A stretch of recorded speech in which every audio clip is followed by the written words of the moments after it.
Assalamualaikum warahmatullahi wabarakatuh. Ila hadratin Nabi Muhammad sallallahu alaihi wasallam wa ila jami'i mu'allifil kutub khususun mu'allif Lubnul Usul wa ila jami'i masyayikh al-qiyam wa bil khusus Rama Kiai Haji Muhammad Anwar Mansur wa ila jami'i mustahidina wa munawwidina wa jami'i muslimin wal muslimat. Al-Fatihah.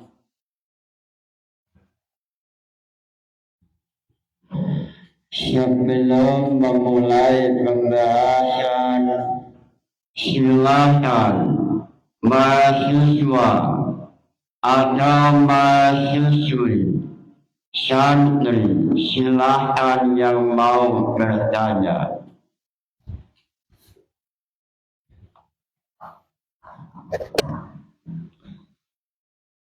Assalamualaikum warahmatullahi wabarakatuh. Langsung saja, saya ingin bertanya berkaitan dengan pembahasan sebelumnya, yakni yang membahas terkait metode kuantitatif dan kualitatif. Nah, jadi pembahasan sebelumnya juga membahas mengenai pengaruh ikan terhadap kecerdasan siswa. Yang kemudian ada hal lain yang juga berkaitan dengan kecerdasan atau hafalan seorang siswa. Di antaranya adalah siwak, meminum madu atau susu dan lain sebagainya. Nah, ini kalau ingin saya jadikan terhadap judul skripsi semisal dengan tema pengaruh siwak terhadap kecerdasan siswa, ini kan kalau pada pembahasan sebelumnya berarti masuk dalam metode kuantitatif dengan alasan terdapat variabel X dan Y. Atau dalam istilah lainnya itu disebut dengan adanya sabab dan musabab. Nah, itu apakah benar siwakan, minum madu dan minum susu itu dapat memperkuat hafalan seseorang? Nah, lantas bagaimana? Pertama itu. Yang kedua, bagaimana menjadikan agar pengaruh siwakan terhadap kecerdasan siswa ini dialihkan menjadi kualitatif, yang awalnya kuantitatif dengan terdapat variabel X dan Y, kemudian dialihkan menjadi kualitatif. Itu kira-kira bagaimana? Bisa atau tidak? Minta penjelasannya. Dan yang ketiga, satu lagi, di taklim itu terdapat begini, wa amma ma yurisun nisyana fal ma'asi wal kasratu zunubi wal humumi wal ahzan fi umurid dunya wa kasratul istighali wal alaik. Di antara perkara-perkara yang menyebabkan lupa itu adalah maksiat dan banyaknya dosa dan seterusnya. Nah, saya itu bingung dengan redaksi nisyan dan sahun, itu apakah ada perbedaan atau tidak? Karena di sini kan menggunakan redaksi nisyan dan meminta perbedaannya. Ini yang pertama, hal yang dapat memperbaiki kecerdasan seorang siswa minum madu dan susu itu apakah benar? Kemudian kedua, mengenai pembahasan penulisan, mengalihkan metode kuantitatif dengan menjadi kualitatif itu bagaimana? Dan yang ketiga, redaksi yurisun nisyan itu perbedaannya apa dengan nisyan dan sahun? Mungkin itu saja yang dapat saya tanyakan, kurang lebihnya mohon maaf. Wassalamualaikum warahmatullahi wabarakatuh.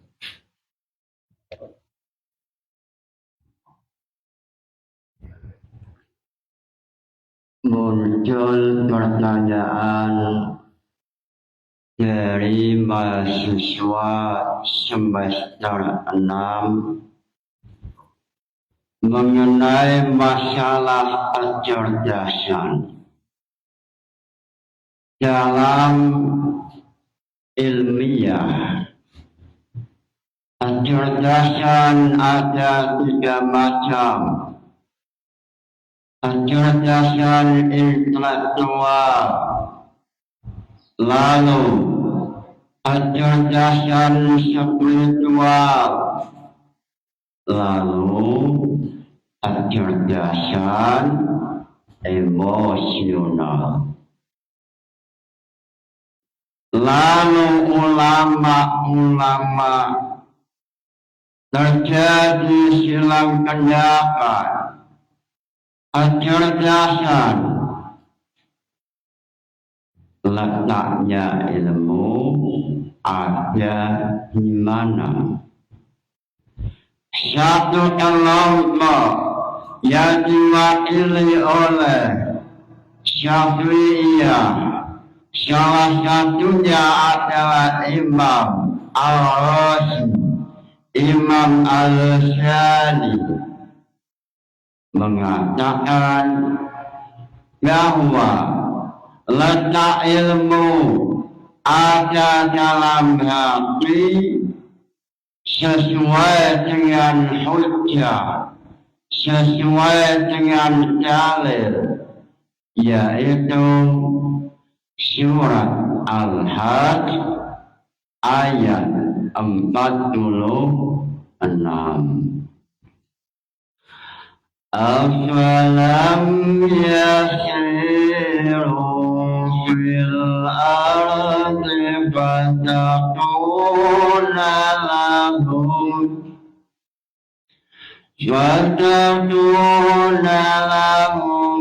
qulubun yaqiluna biha يعقلون بها أو آذان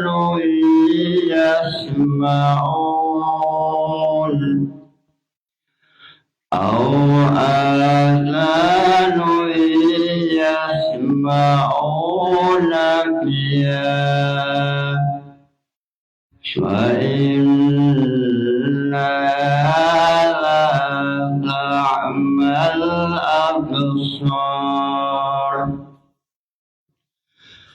وإنها لا تعمى الأبصار ولكن تعمى القلوب التي في الصدور.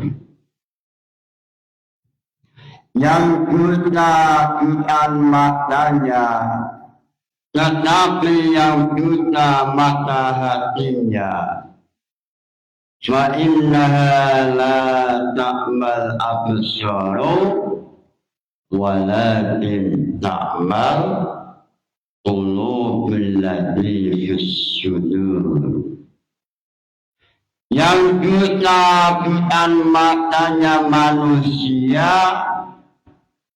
tetapi yang buta hatinya manusia yang ada di as-sudur, yang ada dalam dada. Ayat inilah ulama-ulama Syafi'iyah yakin 100% al-ilmu fis-sudur. Ilmu letaknya ada dalam hati manusia.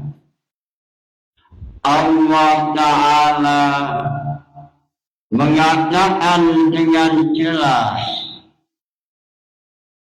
afalam yasiru fil ardi fatakuna lahum qulubun yaqiluna. Apakah manusia tidak berjalan sehingga ia memiliki hati, yang dengan hati itu manusia mampu memahami sesuatu. Sehingga dari ayat inilah tampil Imam Ar-Razi dalam kitab Mafatihul Ghaibi mengatakan al-qalbu mahalul aqli wal aqlu huwa al-ilmu. Hati manusia tempatnya ilmu, tempatnya akal, dan akal yang dimaksud adalah al-ilmu.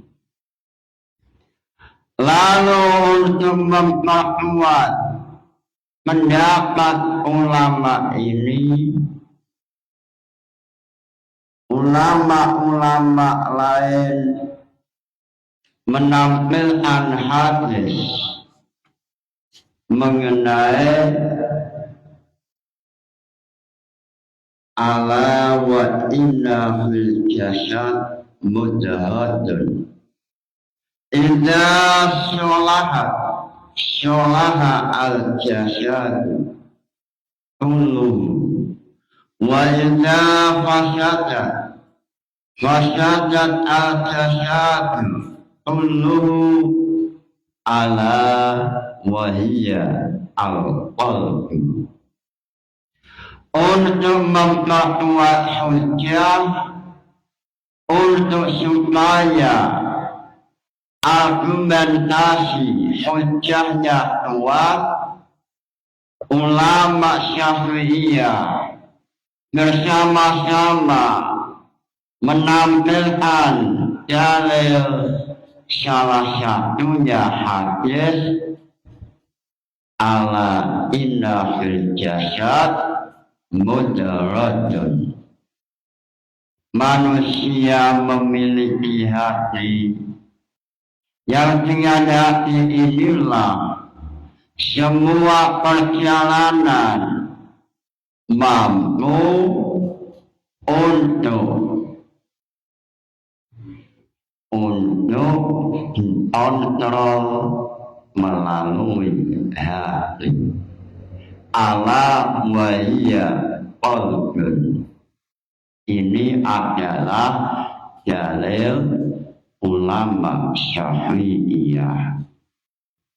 Lalu Imam Ar-Razi supaya hujahnya kuat menambahkan ayat khatamallahu ala qulubihim. Ini dalil semuanya mengatakan letaknya ilmu ada dalam hati. Afalam yasiru fil ardi fatakuna lahum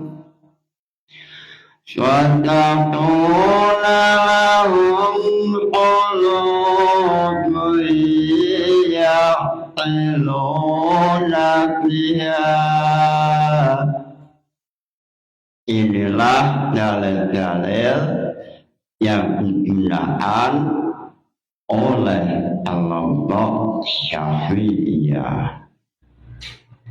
Sebelum menjawab pertanyaan, sebelum menganalisa pembahasan, alangkah barokahnya membaca Lughul Ushul halaman 50, halaman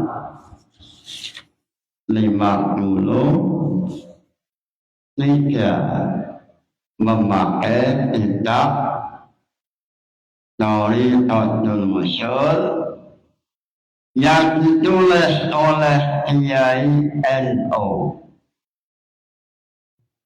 Ulama NU, Kiai NU selalu membawa nama baik, salah satunya Al-Alim Al-Alamah Kiai Syahab Mahmud. Ini adalah amal soleh beliau yang selalu memberikan manfaat untuk bangsa Indonesia.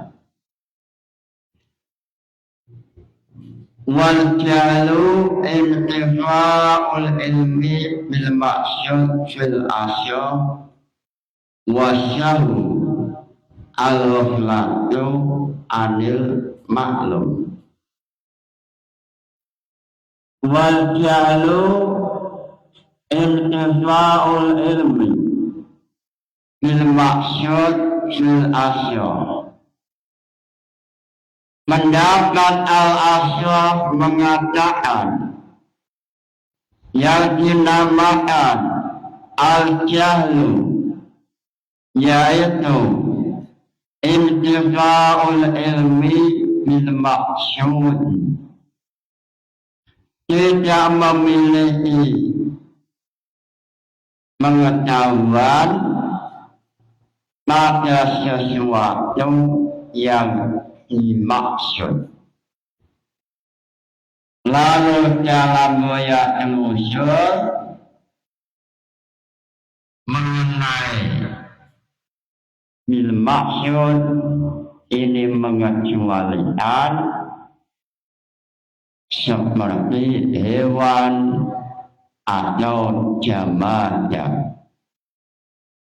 Bil maksud maksudnya adalah bahwa sesuatu itu memang memiliki potensi bisa memahami, sehingga hewan yang tidak memiliki potensi untuk memahami maka tidak boleh diucapkan hewan ini jahil. Sebab yang namanya intifa'ul ilmi bil maksud ini mengecualikan hewan yang tidak memiliki potensi pengetahuan, sehingga dianggap salah mengucapkan hewan ini jahil, hewan bodoh. Ini istilah yang salah. Lalu dari lafaz intifa'ul ilmi bil maksud mengecualikan sesuatu yang memang sulit untuk dipahami. Contoh,